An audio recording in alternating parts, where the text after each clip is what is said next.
আমাদের যুব সমাজের একটু জানার ইচ্ছা আছে যে পরমারাধ্য শ্রী বাবামণির জীবনাদর্শ সম্বন্ধে যদি আপনি কিছু আমাদেরকে বলেন, কেন আপনার তো অনেক বছরের অভিজ্ঞতা।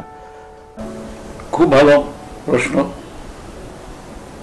শ্রী শ্রী বাবামণির জীবনাদর্শ সংক্ষেপে হলো এই যে নিখিল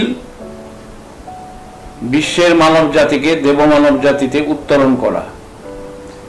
এটা প্রথম শুনলে একটু অসম্ভব মনে হবে, কিন্তু সেই অসম্ভবই সম্ভব করার জন্য শ্রী শ্রী বাবামণির আবির্ভাব। একটু ব্যাখ্যা করতে হবে এই প্রসঙ্গে। পৃথিবী যখন সৃষ্টি হলো তখন প্রাণ ছিল না। বহু লক্ষ কোটি বছর পরে প্রাণের প্রকাশ ঘটল। প্রোটোপ্লাজম বা অ্যামিবা, এসব কথা আমরা জানি। এককোষী প্রাণী অ্যামিবা প্রথম প্রাণ।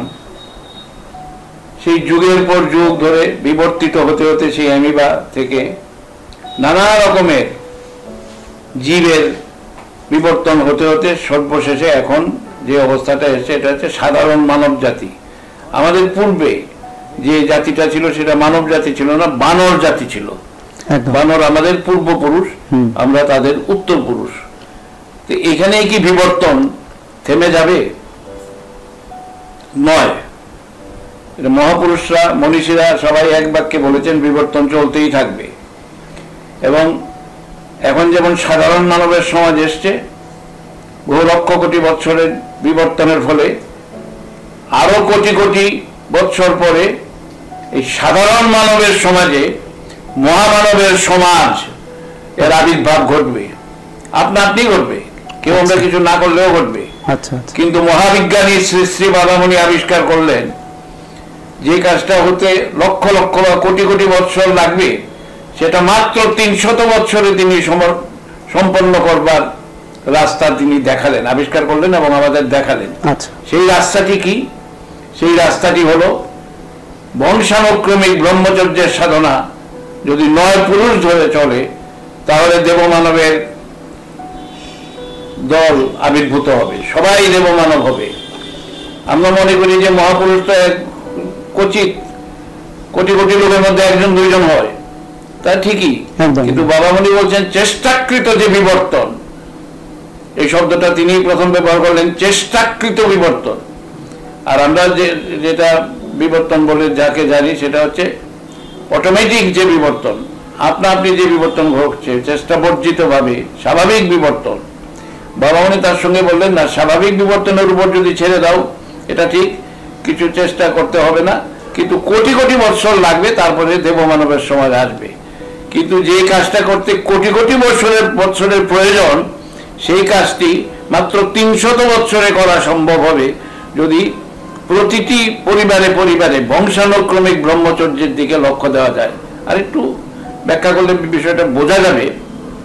সেটা হচ্ছে বাবামণি বলছেন যে একটা পরিবারে একটা ছেলে জন্মালো, ছেলেটা জন্মালো এবং সে বিবাহিত হওয়ার পূর্ব পর্যন্ত ব্রহ্মচর্য পালন করে গেল। তার সঙ্গে এরপরে বিয়ে হলো এমন পরিবারের একটি মেয়ে, যে পরিবারে আবার পবিত্রতার অনুশীলন হয়। এইবার তারা যদি সাধ্যমতো বিবাহিত জীবনে সাধ্যমতো ব্রহ্মচর্য পালনের পরে যদি সন্তানের জন্মদান করে, তাহলে এই পুরুষে যেই সন্তানটি জন্মাবে সে পিতা বা মাতার চাইতেও উৎকৃষ্টতর হয়ে জন্মাবে। অনুরূপে এই দ্বিতীয় জেনারেশনের যে ছেলেটি বা মেয়েটি হলো, তারা যদি বড় হতে থাকে এবং বিবাহিত জীবন পর্যন্ত পূর্ণ ব্রহ্মচর্য পালন করে এবং আবার বিবাহিত হয় তারা অনুরূপ ছেলে বা মেয়ের সঙ্গে, তাহলে তৃতীয় জেনারেশনে যে সন্তানটি জন্মাবে সে প্রথম বা দ্বিতীয় জেনারেশনের চাইতে আরো উৎকৃষ্ট হয়ে জন্মাবে। এই প্রসেসটা যদি 9 পুরুষ ধরে সবগুলো পরিবারে করা যায়, তাহলে 9 পুরুষ পরে মানে 300 বছর পরে ঘরে ঘরে মহামানবের আবির্ভাব ঘটবে। এটা বিচিত্র কিছু নয়, এই অদ্ভুত একটা তত্ত্ব শ্রী শ্রী বাবামণি আমাদের জানালেন এবং তিনি তার প্রজ্ঞা দৃষ্টিতে দেখতে পেয়েছেন যেটা সম্ভব। এটা হচ্ছে শ্রী শ্রী বাবামণির জীবনাদর্শ। এর আগে তিনি সন্তুষ্ট হন না। অনেকে শ্রী শ্রী বাবামণিকে বলেন আপনি তো অবতার, বাবামণি আপত্তি করেন। বাবামণি বলেন আমি অবতার যদি বলো তাহলে আমি অবতার, কিন্তু এই সঙ্গে এটাও বলেন তুমিও অবতার, কারণ পরমেশ্বর আমার মধ্যে যেমন অবতরণ করেছেন তোমার মধ্যেও করেছেন, কিন্তু তুমি হয়তো সাধনা করো নাই, সেটাই সেই অবতারত্ব সুপ্ত অবস্থায় আছে। আমি হয়তো সাধনা করেছি, সেটা প্রকাশিত হয়েছে, কিন্তু আমি মনে প্রাণে বিশ্বাস করি এবং ভ্রান্তভাবে আমি জানি যে সকলে যদি উপযুক্ত পরিমাণে তপস্যায় রত হয় তাহলে প্রত্যেকটা মানুষ অবতারে পরিণত হতে পারে। এটা বিচিত্র কিছু নয়। একটা দুইটা অবতারে সন্তুষ্ট হওয়ার ছেলে আমি নই। আমি যুগপৎ সহস্র সহস্র লক্ষ লক্ষ অবতারের অবতরণ সম্ভব করবার জন্যই চিন্তা ভাবনা করি। এখানেই শ্রী শ্রী বাবামণির অভিনবত্ব। এটা তিনি বলেছেন যে পাশ্চাত্যে বা বিজ্ঞানে উন্নত দেশগুলিতে দেখা যায় এই যে সৌজাত্য তত্ত্ব, বাবামণি বাংলাটা করেছেন, ইংরেজিতে বলা যাবে ইউজেনিক্স, অর্থাৎ কি করে একটা প্রাণীর থেকে তার সন্তানটা আরো শ্রেষ্ঠ হবে সেই পদ্ধতিটা, তাকে ইউজেনিক্স বলে, IUJENICS, ইউজেনিক্স। বাবামণি বাংলা করেছেন সৌজাত্য তত্ত্ব। কিন্তু আশ্চর্য, পাশ্চাত্য দেশে বিজ্ঞানে উন্নত দেশগুলিতে গবেষণা হচ্ছে কি করে একটা ঘোড়া, তার বংশে এমন একটা দ্রুত উন্নত আরো উন্নততর ঘোড়া জন্মানো সম্ভব হবে যে ডার্বি লটারিটা জিতবে। একটা মুরগি, তার ওজন 2 কেজি, কি গবেষণা করলে, কিভাবে ব্যবস্থা গ্রহণ করলে ওই একটা মুরগির বংশধর আরো 5 কেজি হয়ে জন্ম লাভ করবে। একটা গরু 1 লিটার দুধ দেয়, কি ব্যবস্থা করলে, কি প্রজনন ব্যবস্থা করলে সেই 1 লিটার দুধের পরিবর্তে সে 10 লিটার দেবে। এইসব চলছে। ইউজেনিক্সের অ্যাপ্লিকেশন মানে সৌজাত্য তত্ত্বের প্রয়োগ চলছে মানুষ বাদে আর সব জীবজন্তুর উপরে। এটা দুঃখের বিষয়। বাবামণি বললেন আমাদের দেশে, বাবামণি ক্লেম করছেন না যে এটা আমি বলেছি প্রথম, আমাদের দেশে মুনি ঋষিরা মানুষের মধ্যে মানুষের চাষ করতেন এবং পিতা থেকে পুত্র, পুত্র থেকে পৌত্র, পৌত্র থেকে প্রপুত্র, ক্রমশ নূতন নূতন গুণ সম্পদে তারা ভূমিষ্ঠ হতো।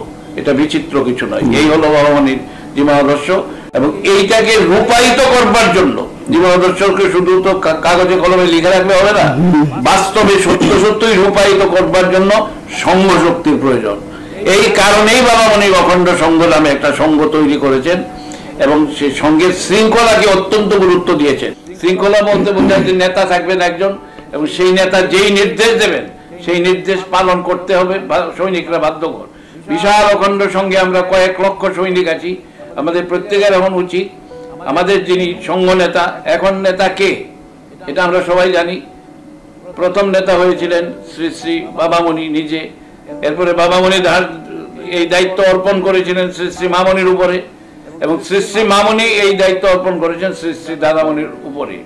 অতএব আমাদের বর্তমান অখণ্ড প্রধান বলতে শ্রী শ্রী দাদামণিকে বুঝি। তিনি আমাদের একচ্ছত্র এক এবং অদ্বিতীয় নেতা। তিনি যা নির্দেশ আমাদের দেবেন সেটা আমাদের পালন করতে হবে, কোনো প্রশ্ন চলবে না যারা অখণ্ড। তাহলেই আস্তে আস্তে আমাদের কাজ হবে এবং অরাজনৈতিক থাকার কথাও বলেছেন শ্রী শ্রী বাবামণি।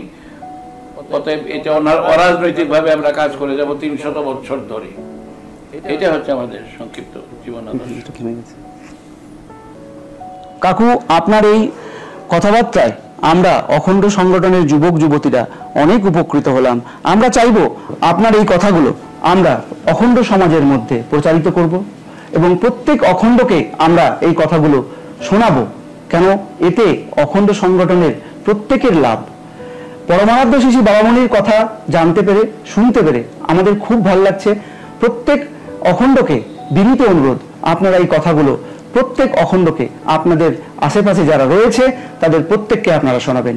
এমনকি আমি একটু ইন্টারাপ্ট করছি, বলুন। অখণ্ডকে তো বটেই, যে কোনো মানুষকে, যে কোনো মানুষ মাত্রেরই পক্ষে এটা মঙ্গলজনক। একদম। তিনি অখণ্ড যদি নাও হন, অনখণ্ড তিনি যদি হিন্দু না হয়ে মুসলমান হন, বৌদ্ধ হন, খ্রিস্টান হন, সকলের জন্যই এই কথাগুলি মঙ্গলজনক।